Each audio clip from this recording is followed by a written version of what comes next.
In this video, we'll show you how to set up custom fields in inFlow. Here's what we'll cover: adding custom fields, review a few examples, and linking custom fields to save you time. Okay, so here's how to use custom fields. You can set them up in our web app, but we're going to cover this in the Windows app for now. From the home page, head to Settings, then Custom Fields. From there, it's as simple as filling out the fields. Once you're done, save and close, and you'll see the equivalent custom fields in your records. Here's how product custom fields look like on the product details page. But let's go back to that settings page first.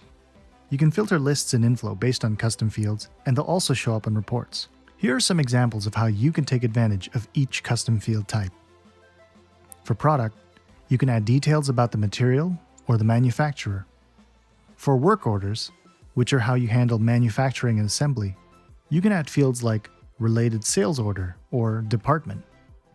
For stock adjustments, you could add a field called adjustment reason and fill it out with standard text like missing or damaged. For stock transfers, you could add a field called transfer method to describe how the stock is being transferred from one location to another. When it comes to sales and purchasing, inFlow has a special trick for these custom fields in particular. If you use the exact same name for a custom field on the customer and the sales order, inFlow will link those fields. So you could set up matching fields for related company or VAT number. Then you'd save and close. Now here's what those custom fields would look like when they're filled out on a customer record. And notice that the same information is pre-filled when you create a sales order for that customer.